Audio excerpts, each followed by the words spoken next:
Welcome back to Small Ball with Kenny Beecham. On today's episode, we got to give love to the Detroit Pistons. I always say this as a meme because it's been quite some time since it's been true, but it might be true nowadays. The NBA runs through the Central Division. The Bulls are not awful. I mean, they may not be great, but they're not awful. The Pistons are one of the top seeds. The Bucks still look pretty good. The Cavs? The Cavs are like the favorite to win the conference. The NBA runs through the Central. Don't think about the Pacers. This ain't their year. Last year was their year. The NBA runs through the Central. So I want to go through the Pistons because we are not that far removed away from them losing 26, 27 straight games in a row. For them to be this good, this fast since then is without any like super major changes is a recipe for from good coaching to star power to people buying into roles. We want to talk about all of that. I know we have talked about it since the start of the season, but I still have so much to say about the Dallas Mavericks. It's not really about the on-court product right now. It's more about the front office stuff. And then after that, we're going to jump around the league. And then lastly, we will do your favorite segment, my favorite segment, Ask KB, where I answer your questions. Should be a banger. All right, let's start off with this Detroit Pistons team because honestly speaking, I was a little bit fearful for them going into the season. This offseason wasn't the perfect one for them, right? Malik Beasley being gone, Dennis Schroeder being gone. They lost some key pieces. Now, you can say that they replaced it with Duncan Robinson. They replaced it with Jaden Ivey, who is also injured right now. So I was a little bit of a skeptic when it came to the Detroit Pistons going into the season. I'll be the first one to say it. You know, the year after the jump is always harder than the jump year because now people recognize like, hey, Kay Cunningham's an All-NBA player. If they weren't recognizing that before, they're late to the party, but it's cool. We recognize this team as a playoff team, so we need to get up for these games opposed to last year when the Pistons came to town, you just kind of felt like you was going to win by 30 and be like, oh, no, this team is better than we expected. There is no surprise in the opponent. So I thought that this year, not that it was going to be a bad year. I didn't think they were going to be outside of the playoffs, but I definitely didn't look at them and say, hey, they could be one of the top two seeds in the conference. Now we're talking about 10 games in. We also talk about them not having a super difficult schedule. I recognize all of that, but I do want to give them their flowers where it's due. Starting off with Jalen Duren, because Jalen Duren was one of those guys that, you know, the front office decided to elect to see him go into restricted free agency, which tells you a lot and a little at the same time. His market would have just been weird based on his last couple seasons because sometimes he looks amazing and then sometimes he feels like he doesn't really know what he's doing as far as the defensive side of the ball, but he has all the tools to be a really good defensive player. So it was a lot of this, a lot of that. And last year, the question was like, who was the second best player on his team? And people had arguments, whether it be on Pistons Twitter or outsiders like me looking in. And some people say, hey, our second best player was Malik Beasley last year. You asked that exact same question 10 games to the season. There is no question who is the second best player on the Detroit Pistons because Jalen Duren is in the midst of a peak. One of the stats I think is one of the more telling ways to show that a center player is hitting the next spot. He is holding opponents to a career best 47% at the rim. With last year, he allowed teams to shoot 63% at the rim. So that is a huge change between last year to this year.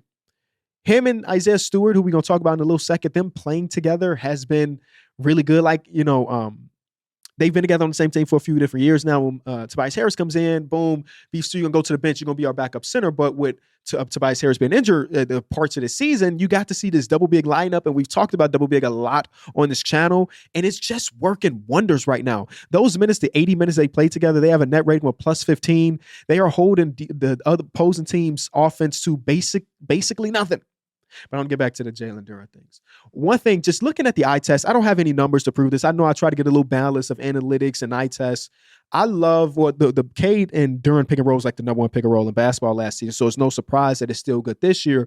But one thing, at least the eye test is telling me that he's getting the ball on the pick and roll a lot higher than before. It felt as though, you know, Cade Cunningham put him in a situation a lot last year where you didn't have to make a ton of decisions. You're 4 feet away from the basket. Go up, big fella, make that decision to score the ball. Now I feel like he's getting it a lot higher. I watched the game again this morning just to kind of refresh myself, and it was against the Brooklyn Nets, but I don't care. Brooklyn Nets have at least 2 basketball players in the team. So, you know, we can look at it that way. And they were they were hedging Kay Cunningham on these screens, and it was a little pocket pass to Jalen Duren, and he's getting them at the free throw line extended. Now, this year, he's not having a great passing year if you want to just look at the raw numbers of it all, but I trust him a lot more in that short roll than previous seasons. Him getting that ball early kind of is allowing us to see him get into his offensive bag a little bit. And listen, this dude had the shoulders of David Robinson. A lot of times these dudes don't have an offensive bag, you know? One of the times He got it and had a little lefty hook. That was early in the first quarter. The very next possession, same thing. They hedged the pick and roll. You get it to Jalen Duren at about the free throw line. And guess what he did? He took 2 dribbles and just yammed. I think it was Noah Clowney. So we're getting to see him get into that bag, face up opportunities, back down opportunities, pick and roll. And then the passing out of it, again, it's not equating to like 3 to 4 assists per game. But I feel really good about this Jalen Duren thing. And Pistons fans could probably relate to this. When you have a player that you've been hoping takes a jump, when they're in the middle of that jump, well, what you think might be that jump, it's hard to really buy in completely. I experienced that with Josh Giddey for a year last year. I was hoping that he was going to hit a jump, and he didn't really hit a jump to the last 18 games, but you're hesitant to say that it is a jump. I'm telling you, Pistons fans is now started looking in. I'm looking at Jalen Duren and said, this is the leap that you wanted. This is the leap that you need.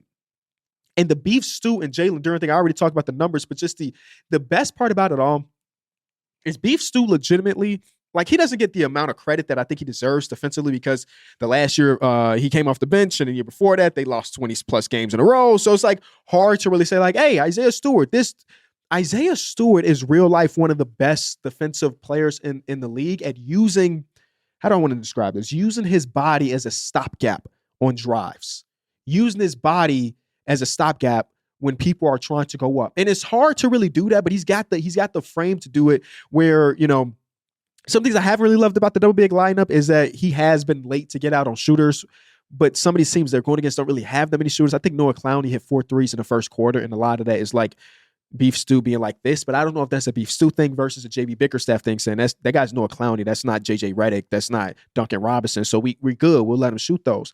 But if you are trying to create from the perimeter, or create from the nail, or create from the elbow, wherever you're trying to do, and Isaiah Stewart is the guy on your backside guarding you, you're going to have a really tough time. So you add that Jalen Duren defensive leap, and then Asar Thompson. Y'all know I'm a Thompson twin lover. Those are my guys. I have nothing but belief in them as ball players, and they continue to get better and better. I'm just watching Asar Thompson just blow up plays defensively. And it is so cool to watch because, I think his brother, he deserves all the hype that he's getting for sure. But in my mind, I think that Asar Thompson is the better defensive player. I think that Amin Thompson is the better overall player at this point in their career. But you have to remember that Asar Thompson missed a year basically with the blood clotting issue. So he's basically 6 months to a year behind in his development. But I think that Asar Thompson is probably the better twin on the defensive side of the ball. He's like 2 passes ahead in a lot of cases. And it's so crazy to watch him defend a guy that's like not supposed to be dribbling. It's amazing. We had this conversation on Numbers on the Board, and I still don't know the answer to it, but I did want to bring it to y'all. Pierre asked, with this team looking as good as they have right now, when, if at all, do you put the chips on the table? They have draft capital. They got younger players that are interested. I mean, hell, Jaden Ivey ain't played just yet, but I'm sure the teams would be very interested in him as a ball player if somebody became available. When is the perfect time to put some of those or all of those chips on the table? It's not like the Cavaliers, who are the favorite, or the Knicks, who are one of the favorites in these. It's not like they're blowing the doors off the barn of the Eastern Conference. So why can't it be us? As currently constructed, I don't think it can be them, right? I think they can get to a couple rounds in the postseason, but as currently constructed, I don't think they're there just yet. But if the right guy became available, should you do it?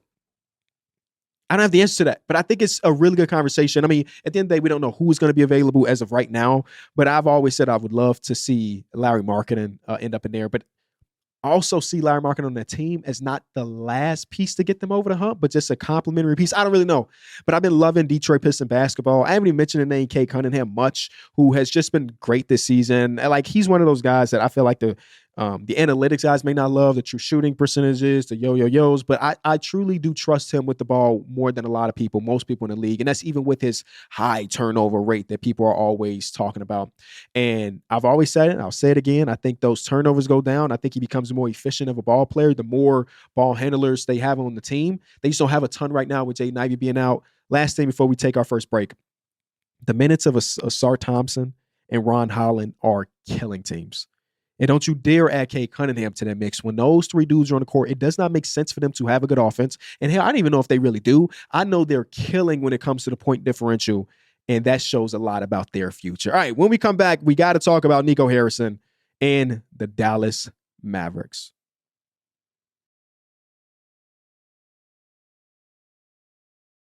I'm going to read you a quote.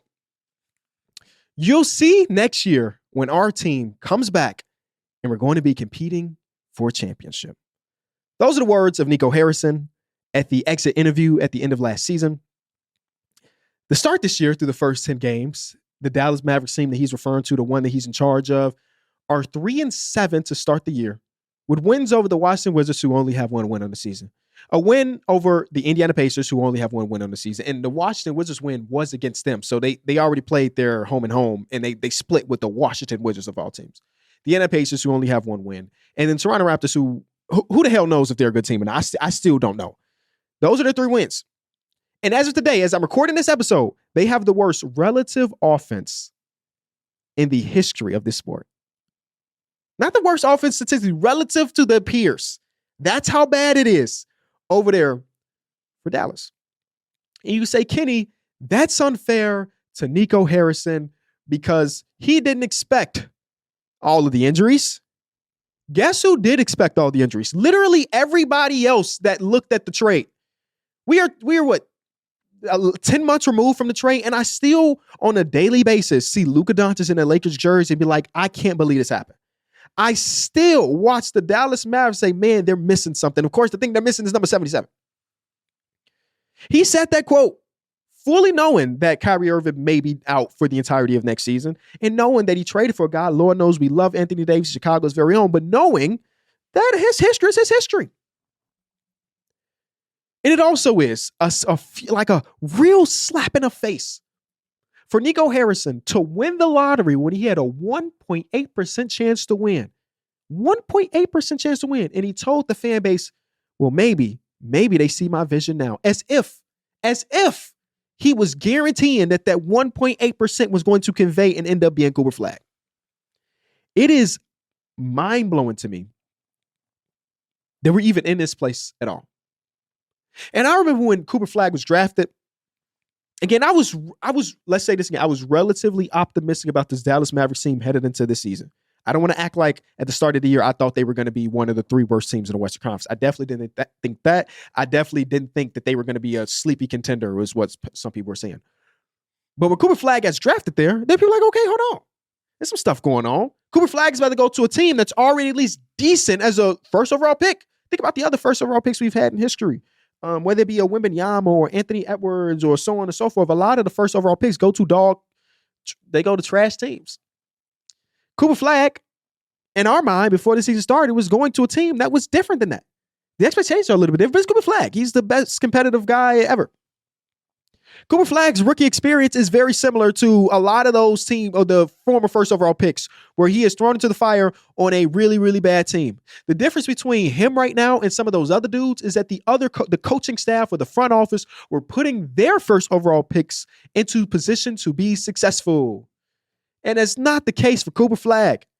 They ran a lineup the other day that was legitimately 4 power forwards and Cooper Flagg. And you may argue that Cooper Flagg is a power forward himself. So potentially 5 power forwards and say, go hoop.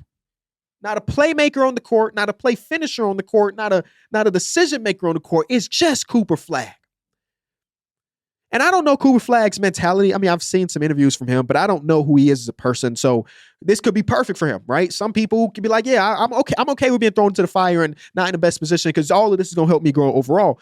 But sometimes the exact opposite happens. Now, the NBA is, of course, a lot different than the NFL, but I kind of like the idea of like a quarterback coming in and sitting behind a veteran for a year if you draft them high, whether it be a Mahomes, whether it be a Rodgers or Love to Rodgers. Like having a guy just sit down, learn the system, learn the league is beneficial. Sometimes teams are lucky and unlucky at the same time where that happens to them accidentally and through injury. Like Chet Holmgren missing his entire first season, I think was beneficial to his progression as a ball player. Joel Embiid missing the first, I don't know how long, 2 years, 3 years? I don't know. It felt like an eternity. Maybe beneficial to his overall progression as a ball player because you got an idea of what it's like to be a pro without being on the court, having all the facilities, having these coaches, having a dietitian, having all of this, and then boom. And it's, again, throwing the fire, I understand it. Back to the Nico Harrison of it all. Again, we've belabored the point of how bad and stupid of a trade it is. But I question how long if this continues, this winning 3 in every 10 games, let's say that's what they're on the road to. How long before Nico Harrison, if he's going to be in charge, which I'm assuming I haven't seen a single thing about him being on the hot seat, how long would it take before he bites the bullet and say, hey, I was wrong. Let's completely build around Cooper Flag? I think the human nature of it all is going to make it a long time before he's able to do this, right? You made the craziest trade in the history of not just this sport. I saw people outside of this sport. I love the NFL. I love my Bears, but I can't tell you what the craziest football trade is of all time. I know for damn sure we had one for Bryce Young. Shout out to the Bears. So I can't speak to that, but I've seen people who are covering both of those sports say, no, this is the craziest trade I've ever seen. So when you have a title on a decision like that, you kind of need it to be successful. So much so that you may be willing to turn those edges and drive the car until the tires are bare, until Anthony Davis literally can't hoop anymore. Because in his mind, I would suspect to see as the ultimate believer in his overall vision and his overall goal. When AD come back and then Kyrie come back next season, then we cool. And maybe that's true. But what a crazy thing to try to convince the fans. When you had a 26-year-old generational guy, and generational, I don't throw around lightly. Like Luka Doncic obviously is a generational guy. Luckily for them and for Nico, they have their own first-round pick again this season. But closing the current window that you had with Luka Doncic in order to maybe open up another window 3 years, 4 years down the line, when there was no tension in between that. Like some teams have to trade their best player just because they have to. So-and-so player's unhappy. We can't build a team around him. We got to trade away our best player right now. Luka Doncic was under the assumption that he would spend his entire career in Dallas. So to close that window on a team that not just was good, was literally in the title games just a little bit before that. To close that window to maybe open up a Cooper Flag, AJ DeBonsa window is crazy. And again, that he might try to, even if they win, let's say they win the lottery again, which I saw a lot of people tweet to me like, Kenny, the NBA should incorporate it so you can't win the lottery back-to-back years, the Nico Harrison rule. Hypothetically, they do win back-to-back lotteries. If he goes to that podium and talk about seeing the vision again, I'm going to lose my mind, and I'm not even a fan of this team. I do feel for my people that are fans of this team. Because how can you really be excited? Like Cooper Flag has been okay. He's not been as good as people expect him to be right off the gate, but again, rookie player. How could you possibly be excited about something when you just spent 7 years, building up this guy to be the next savior of your organization, to see that all taken away from you with no, I don't know, no warning signs? I would imagine that's really tough to really be bought in to Dallas Mavericks hoops again. And even the fans that I know that denounced their fandom and then came back, it was like, damn, should I even come back? Is it even worth it? And the answer is probably not. It is forever going to be the most crazy decision that an NBA general manager has done, especially in the current era. I feel like a lot of crazy trades happened in the 80s, in the 90s. I mean, obviously not to this caliber, but like, nobody knew what the hell they was doing. And with time and reps and analytics and all of this stuff, you just become smarter as the way you run your team. And Nico Harrison also said at the end of the season last year that defense wins championships, which everybody believes except for Kevin Durant. And right now, the Dallas Mavericks are the 5th best defense. So he's got that. He can say that our defense is NBA championship caliber. It just so happens that our offense is the worst ever. Like again, relative. It's mind blowing. Light at the end of the tunnel, maybe. Highly doubt it. It's so bad, y'all. Y'all know me. I'm a basketball enjoyer. That's the whole brand that we've been able to build. The other night on NBA.com, if you're not a viewer, you can quad box. You pick 4 games and put them on your screen, and then boom. I had 3 games that I cared about and then an empty spot. The only other game on was the Dallas Mavericks versus Pelicans game, and I legitimately opted to not even pull it up. I was okay with 3 boxing instead of 4 because I hate watching the Dallas Mavericks this season that much. That's crazy.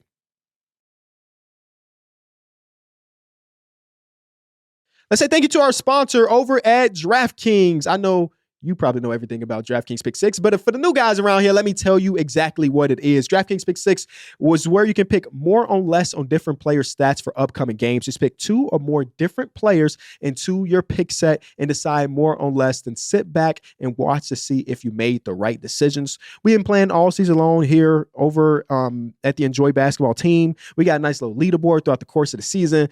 I've had my cold streaks already. I've also had my hot streak, so I'll put together a little pick set tonight and we'll see what we do. Okay. So we just did a segment about the Detroit Pistons and I was looking at their game and I say, hey man, I like this matchup. I like this matchup for Jalen Duren. He's going against Alex Sarr, who's having a really good season. But keeping that boy off the glass is not easy. Earlier in the season, I picked a Jalen Duren more on rebounds. And guess what I'm doing? I'm doing it again. Him on the glass has been unstoppable. He's had 20 games this season, and he really is a man amongst boys in a lot of cases. And, I got a lot of love for Alex Sarr, but I've seen, throughout his progression, sometimes the more physical players can overpower him a little bit. And I think that Jalen Duren could potentially do that tonight. So that's my first thing in my pick set. My second thing is, hey, staying with the show, talking about the Dallas Mavericks. We mentioned Cooper Flag experience not being perfect, but tonight they got the Milwaukee Bucks on the second night of a back-to-back for the Bucks.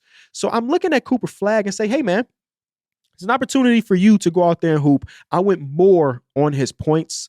The Bucks have been pretty decent all around this season. I just lost a game against the Houston Rockets, but it's cool.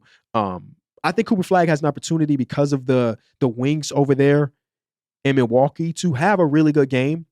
I think he's been doing a pretty solid job when he puts his head down and gets into the basket. He's still got a rookie whistle right now, and I think some of that can potentially change because as long as Giannis is playing, which I don't know if he is because second night of a back-to-back, if Giannis is playing, that the referees are going to have their whistles all warmed up, and maybe they throw a couple extra Cooper Flags way. Next, I'm going to go with my boy, Jalen Johnson. Jalen Johnson without Trae Young in the lineup. It's been good. The overall counter stats on the season is about, I'm going to round up for you, Jalen, about 21 points per game, 5 assists, and 8 rebounds. He's been really good. They got the late night game against the Clippers. And the Clippers, who I'll talk about a little bit in the next segment, haven't been defending a thing. They have not been able to get back in transition. And guess what Jalen Johnson loves? To run.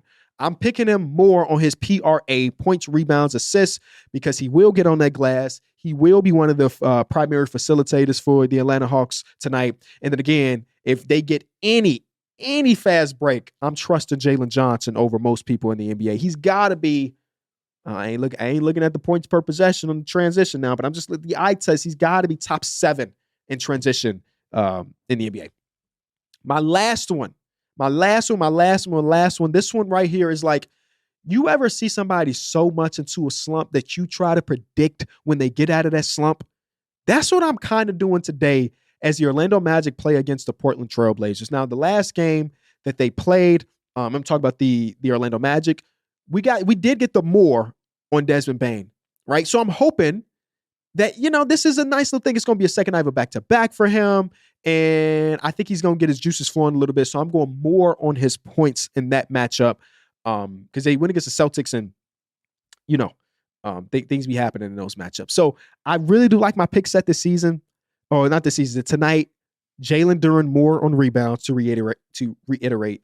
Cooper Flag more on points. Jalen Johnson more on PRA. And then Desmond Bane more on total points. Talk to me.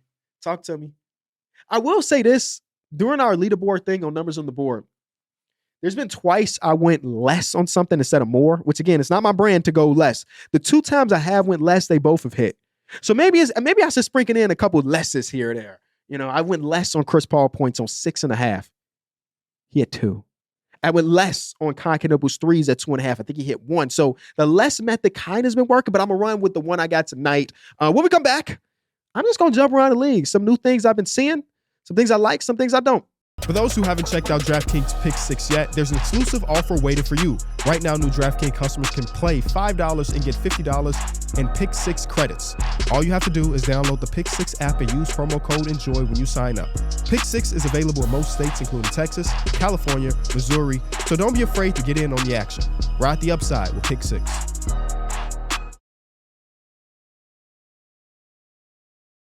There is a lot of basketball going on. It is impossible for me to watch every single possession of every single game, but I try my very darndest to get a feel for every team throughout the course of the season. So again, I'm just going to jump around the association a little bit here and talk about some things I've seen over the last week that were pretty intriguing or not so much. And like I just mentioned, the Clippers are the number one thing on the list. The Clippers have completely lost all the identity they had formulated over last season. Let me read you some of the stats about this LA Clippers team that will probably blow your mind if you haven't watched a game this season, but you remember them from last year. They are 26th in rebounding. That ain't Clippers like. They are 29th in defense. I'm gonna let that marinate with you a little bit.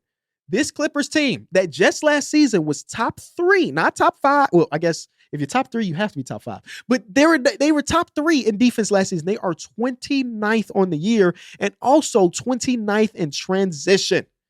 This is not the team that we saw last season. And I think what's sad about it, again, one thing about Tyronn Lue / the Clippers, there are going to be times where they're just going to come out of the gate and not be good, right? That's just kind of their MO. Then by end of December, they're on a 6-game win streak. You're like, oh, the Clippers good again. I'm sorry, right hand to you. I will not fall for the Clippers late push. Are they a contender? Are they not? I'm not falling for it again this season if it happens. I'm not doing it. One of the things I was so excited about when it came to this Clippers thing, because I took the over when we did our over-under episode. I was really excited about the fact that, yes, they were old, like that other team in California, in San Francisco. Yes, they were old, but they were able to sprinkle in that age with youth, if you will. I'm counting Chris Dunn, who's 31 years old, as youth, by the way. From Zoo being 28, Chris Dunn being 31. 31 on this team is low-key like a rookie. Dear Jones Jr., John Collins. So, yeah, they're the oldest team in the league, but, like, you don't need to rely on those old dudes too much because we got some young cats here. And John Collins has been phenomenal. He's been everything in a bag of chips for them. Zubac started off really bad, and then the last couple games, he's starting to look like the Zoo that we saw last season. But all these other dudes, the older guys, the Bradley Beals, the Brook Lopez's, my GOAT Chris Paul, who can't even play more than 11 minutes per game at this point in his career, the Bogdanoviches of the world, the Nick Batum. Nick Batum has been so inefficient. Do you remember that song, Fourth Quarter? Why the hell Batum, man? I feel that now. It's been bad. I thought that depth was going to be impactful, and so far it has not. I would love to see John Collins start a basketball game just to see what it's about, because right now John Collins is like the second best player on the team through the first 8-9 games or so. It's been bad. It's been really bad. And the last thing they could hope for is this. They don't have their own pick, still paying for the Paul George stuff. Fine, whatever. They got to the conference finals once in that era. If they are bad, if this 10-game, 9-game sample size tells us that they're a bad basketball team all of a sudden because they're old and they can't get back and they lost their identity, it's the worst time to be bad. The first round pick that they don't have is going to OKC. So if they are bad and OKC ends up with a top 5 pick, I'm going to lose my mind because the rich just continue to get richer. All right, next. I want to talk about Joel Embiid. Yeah, Joel Embiid's back, kind of. And it's been fun to watch. Over the last couple games, I've been watching them pretty heavily because obviously they're fun to watch between VJ and Tyrese Maxey being unguardable. And like we were mentioning pre-show in the production room, the jerseys that they're wearing, the throwback jerseys, are the best jerseys of all time. So I'm all in. Trent Warford triple-double just last night or 2 nights ago against the Toronto Raptors. It's been great. But one thing I've really been looking at for Joel Embiid is like not about the counting stats. I want to see how you are moving as the season progresses. And I can honestly say, over every single game that he's played, I feel like he's moving better and better and better. There was a defensive possession last night or 2 nights ago, whenever it was, when they played against the Raptors, where the Raptors were on the break. It was one guy to beat, and his name was Joel Embiid. I kind of assumed, based, again, through the injuries as he's working through things, that was just going to be a free basket for the Toronto Raptors. The guy doesn't jump much. He doesn't run much, but damn, he's still a great ball player because nobody can still guard him. Even in his minutes restriction, he's averaging 20 points, 5 rebounds, and 3 assists. I don't want you to think he was averaging 25 points. But in this one possession that I'm referring to kind of tell you of how much he's moving, he not only contested the shot, he got the stop by himself on what, if I remember correctly, was a 1-on-2, a 2-on-1 fast break. That's pretty good for them. Because one thing I've been looking at these opposing teams, and the Bulls kind of did this a little bit. I want if I'm the opposing team's coach and I'm going against Joel Embiid right now as he's coming back from all of these injuries, I'm just gonna put him in as many actions as possible and say, let me see if you can hold up right now. And teams have been trying to do that as of recently, and he's been able to hold up defensively. And I, even coming off this ministry or with this ministry restriction, I will never worry about Joel Embiid as an offensive player. It's about the back end stuff. Because there was a time in Joel Embiid's career where he genuinely was one of the top 2 to 3 defensive centers in ball. And all of these surgeries and all of these, he's kind of fallen off from that a little bit over the last couple of seasons. And now that he's moving a little bit more, I can't assume that he's going to be all defensive caliber like he was in 2021. But I feel better about the overall outcome that could be the 76ers if Joel Embiid continues to work through this minutes restriction and can move a little bit. Again, it's not perfect. He's still laboring out there. He's still not moving fast. But I guess you don't really need that if he can still contest shots at the basket. So it's been all right. Trent Watford triple-double, man. And actually, Joel Embiid gave a little quote about the Trent Watford triple-double, said, like, it reminded him of Ben Simmons, which is like, that's kind of fun. That's it. That's just kind of fun from an outsider's perspective. All right, next. Both of these things happen in the same game or the conversations, so I'll stick here. De'Aaron Fox had his first game of the season the other day against the Pelicans, and he looked great. Even he came to the podium, and he was asked a question. He said, yeah, I'm good at basketball. I'm good at hooping. I don't remember what the exact quote was. But yes, he is. And I feel like it is so easy to forget how good a player he is if they haven't played in a little bit of time. We were so hyped about Dylan Harper get well soon. We were so hyped about Stephon Castle, who's still been playing well, that you kind of forget that De'Aaron Fox was just sitting there and he went on his own personal 10-0 run that kind of showcased some of the things you can be expecting from De'Aaron Fox this season. I am so happy to see him and Wemby back on the court because I think before his injury, they only played like 5 games together. It was a really small sample size. I remember watching all of the pick and rolls they played together and it wasn't amazing, but it's like, it was 5 games. Wembanyama had never played with an offensive threat like that. And then De'Aaron Fox had never played with an alien before. And now they get a couple more reps over this next couple, whatever. And it was a really good game, man. I was really proud as a De'Aaron Fox fan to see him out there and have his own personal 10-0 run against this Pelicans team. And then also have some big plays down the stretch as the Pelicans made it an interesting game. So welcome back. It is cool to see that, like, I mean, I guess I didn't really question this too much, but how good Stephon Castle and De'Aaron Fox played off of each other is really intriguing as an outsider looking in, because it will be so easy to just hand over the keys or hand over the offense to De'Aaron as he's coming back. And De'Aaron was still able to get his 24, but also Stephon Castle was a supreme playmaker yesterday, and I'm still looking after that. And he only had 2 turnovers. Lastly, in that same game, Derek Queen has been looking really good. Derek Queen, in his limited amount of minutes, has already one of the coolest mixtapes ever. And it's not even dunks. It's not highlight plays necessarily. He just does cool stuff on the court, and I admire that. I'm at the point now where, obviously, I will say it again, Joe Dumars, that was a dumbass trade you did to trade up to get Derek Queen. But it's not. It has never been about Derek Queen, the player. It was about the asset you gave up, and mostly not protecting that asset. Because if you asked me, I believe that you added some type of protection on that pick. I think Atlanta still says yes, because from what I've read, Atlanta had always loved Asa Newell, who looked good in the game a couple nights ago. Anyway, so if you added some level of protection there, then yeah, okay. But I want to talk about Derek Queen, the player, not Derek Queen that was traded for a first-round pick. He's good. Hey, who knew? We all knew that he was a good ball player. We saw it at Maryland, but the question was, how would that translate? I've absolutely loved that since he got benched, which was like 3 games ago, where it felt like Willie Green was doing a protest against the front office.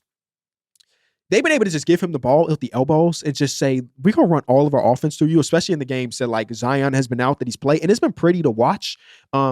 Slow footwork. The passing is something we knew he had, but it continues to shine so bright. I'm really excited about Derek Queen. The question was about the defense, and the defense still has a lot to be desired. We're talking about a guy who's played 8 games in his NBA career so far, but some of the things that I mentioned about Isaiah Stewart were using his body to cut off lanes. I saw a couple possessions of that in this Spurs game from Derek Queen that makes me intrigued. I don't know where he fits as a player. Is he a 5-man? Because the drop coverage stuff is just not good, but he's also not fast enough to get to the point of attack. So I don't know if he's a 4 or a 5, and I think that's probably a lot of the hesitancies about Derek Queen, the ball player. The Pelicans are probably going to give up a top 5 pick this year to Atlanta, right? But if you feel like Derek Queen is your guy, no, I'm not justifying the Joe Dumars stuff. But Derek Queen has been really good. And I want to talk about Jeremiah Fears, but we're going to hold off on that because we got to get into our favorite segment, Ask KB.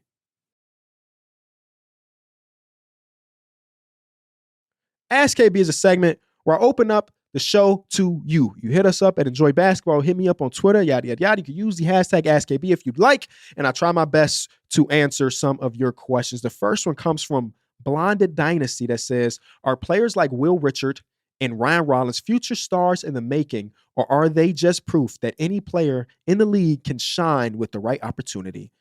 You, my good sir, have a Wardell Stephen Curry Jr. profile picture. So I know you feel really good about the 30-point Will Richard game, even if it came in a loss when everybody was sitting. What I will say is as of today, I don't believe that Will Richard is a future star. Or even Ryan Rollins. I think Ryan Rollins has a higher chance than Will Richard, if you ask me. And that's okay. I don't think we need to look at every young player that comes to the league and looks good and say, hey, that guy could be an all-star, because most of them won't end up being that. I think it is cool to see those dudes that can go undrafted or go late in the second round and still blossom into being starters in the league. And Will Richard is still too early to know. I mean, hell, we don't know if he'll be a starter eventually, but like I'm really intrigued with his game. I think he plays with a little bit of fearlessness that you kind of need from that spot. Same thing with Ryan Rollins. I mean, Ryan Rollins was like a warrior prospect for a little bit too. But I can't say they're stars in the making, but I do appreciate the fact that they're able to make the most out of the opportunities that they're given, right? As an undrafted rookie going into a team like the Golden State Warriors who have championship aspiration, it's objectively going to be hard to find PT. And the fact that he's been able to find that, whether it was somewhat accidental because DeAnthony Melton still isn't back from his injury, regardless, when DeAnthony Melton is completely healthy and playing through full games, I have no doubt in my mind that Will Richard will still be in the rotation because he's earned those minutes. And Ryan Rollins is like a guy that, from going back into it, talking to the guys that are the college basketball guys on the show, it's like, yeah, Ryan Rollins was always a good ball player. You know, obviously he dealt with some stuff where he got kicked off the team for a certain reason, but the guy's always been good. He just had to find his exact niche. And they kind of looked at him as a scorer in college, but obviously at the NBA level, he's a playmaker for Giannis and the others. He is a defensive monster. So you got to find your role. And I think it's cool that a guy like Will Richard has found his role so early while other guys don't. They just don't. It takes a long time, but they never are able to, because even in the case like Will Richard, who went undrafted, for the majority, if not all of Will Richard's life, he's been the best player or one of the two best players on the team. I'm going to say, because he played for a really good college team, so I don't know if he was the best player, but one of the best players on the team. So in order to come into the league and be successful, he had to shift every piece of mind that he had about the shots that he was being able to take in high school and college to get the ball to Steph Curry. Thank you for the question, Blonda. Next one comes from Zay Henry, who says, what's your approach to analyzing basketball games? What aspects do you focus on? What are tips do you have for watching and understanding multiple games each week? Love what you stand for in the basketball community. Thank you so much for the kind words, Zay. So there's a couple different ways I watch basketball games. There's the casual watching of games, and there is the intensive watching with intention watching. And the way I always do it, if I'm doing an attentive watch, because every night that I watch hoops, I'm not watching as a basketball analyst.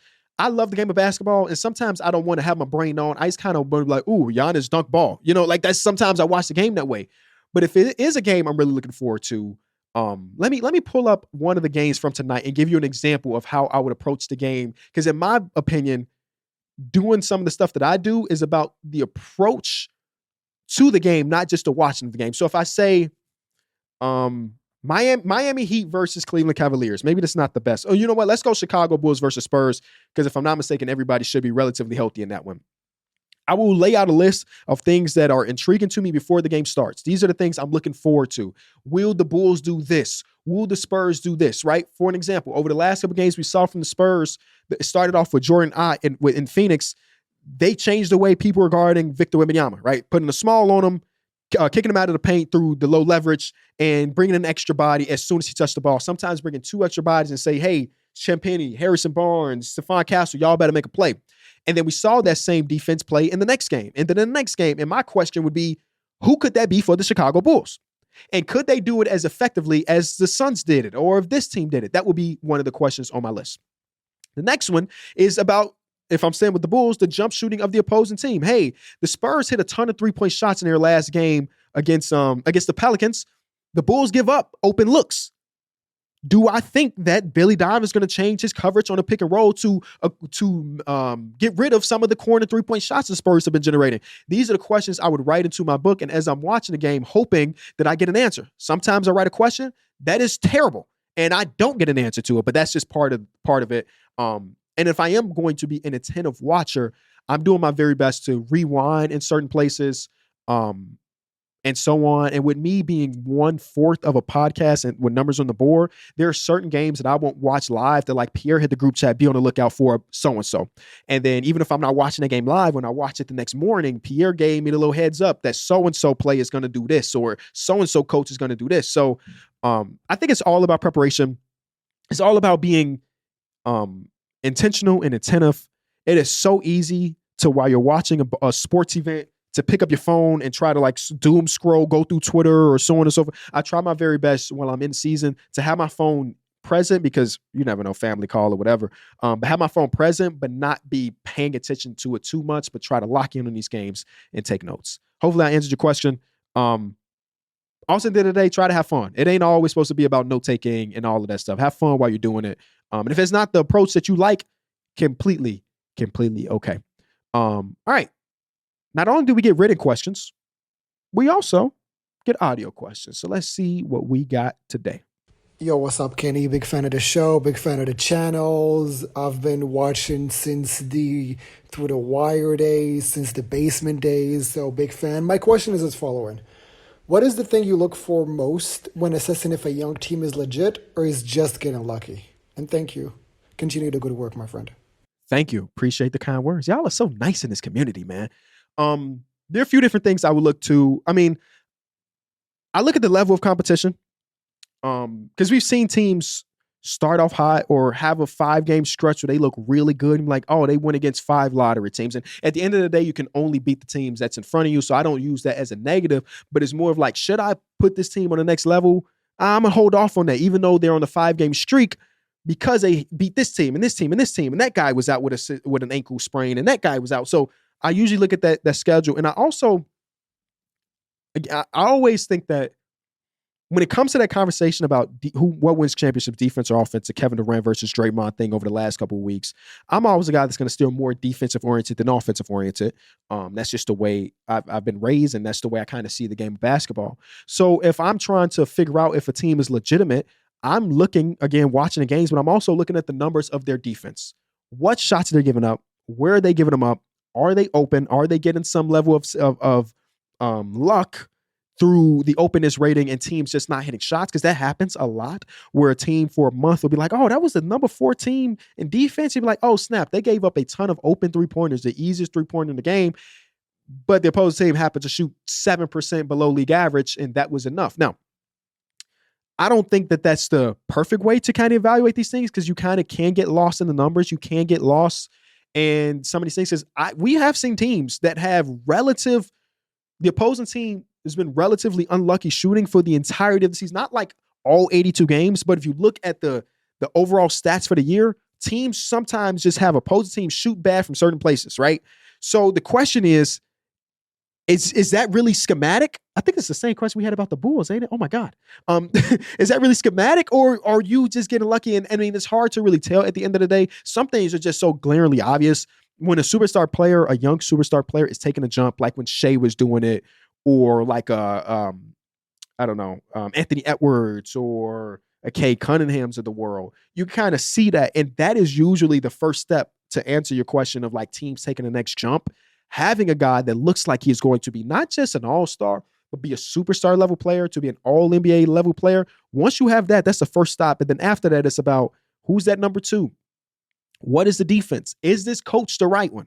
Because we've seen teams be pretty good as a young team, and we recognize that that coach is never going to be able to get them over the hump. And then the new guy comes in and he's able to get them over the hump. So there's a lot that really goes into it. But at the end of the day, none of us really will know until we see those teams in the postseason.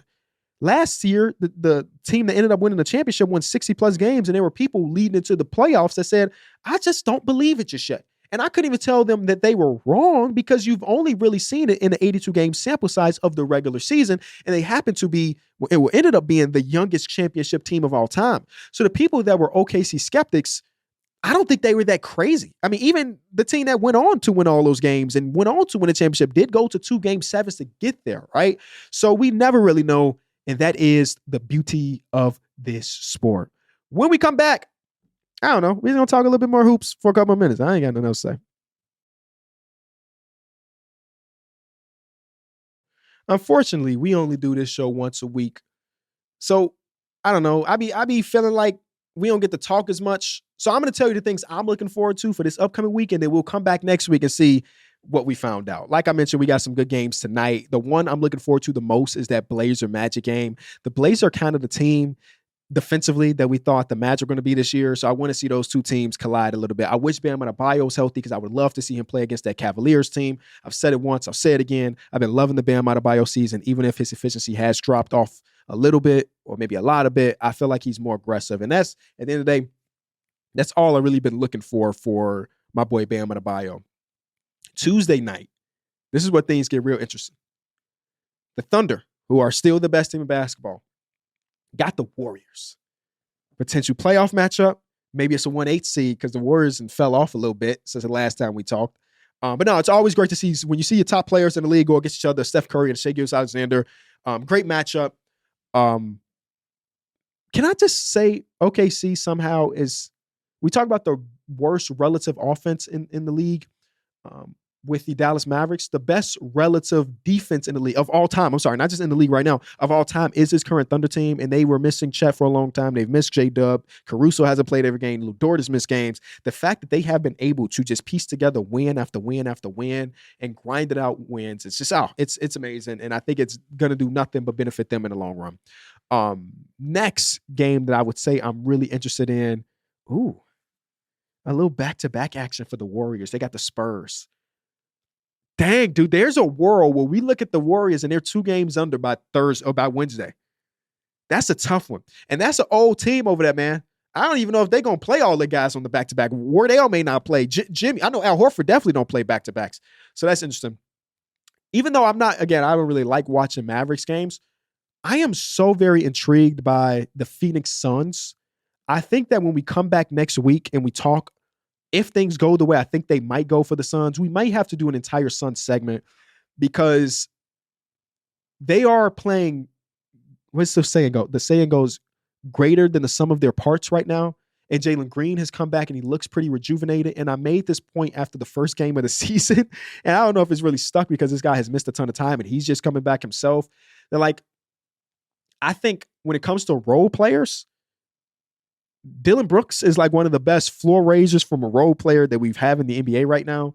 Like in the few games that he's played, I feel like just the defense is so much better when him there. And I think it's hard to not get that defensive bug if the dude around you is doing this and it is that contagious. Thursday night, we got Raptors versus Cavs. Is an interesting game.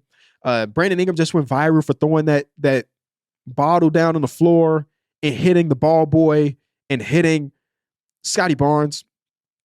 I hated every single second of that video, by the way. I've had times, and I'm not no goddamn Brandon Ingram now. I played sophomore high school basketball. It's the first I ever got. Where I got a tech, and I got benched for it. And I was so in my own head and so in my own bubble that I let my team down. And I'm not even saying that's what Brandon Ingram did in that moment in time, but I looked out of that. I was 14, by the way. I looked out of that and thought to myself, what the hell was I thinking? And to see Brandon Ingram throw that on the floor, it explode everywhere, and them sit there for 4 minutes and get it up, and he didn't say a word. He didn't grab a towel. I'm like, bro, that's just a bad look. It's just a bad look. But in this one, the Cavaliers are a good basketball team. The Raptors, in theory, could be a good basketball team. So I'm interested to see what that defense of the Cavs can look like and how the Raptors regard the bigs. I don't know if Jakob Poeltl will be back by then, but the way they attempted to guard Joel Embiid in their last matchup was pretty interesting to me. So I want to see how much of that could carry over to the Cleveland Cavaliers. And that is a 3-game slate on Thursday. I kind of like them little small slates because you could really lock in. And then lastly, getting to next Friday, the NBA Cup continues. And we do have, hold on, which game is it? Which game is it? Warriors Spurs again. Oh man. Oh man. Maybe we're doing an anti-Warriors episode next, bro. Because that is as like producer Greg was telling me that the Warriors have a tough stretch coming up. I didn't think it was gonna be this bad, man. I think it's going to be this bad. And as of today, they've had the seventh hardest schedule already, and it continues to get crazy and crazy. Okay. Hopefully that's been another great episode of Small Ball with Kenny Beecham. I'm an open book, so hit me up on Twitter, on Instagram with thoughts about the things I talked about. And I will see y'all next time.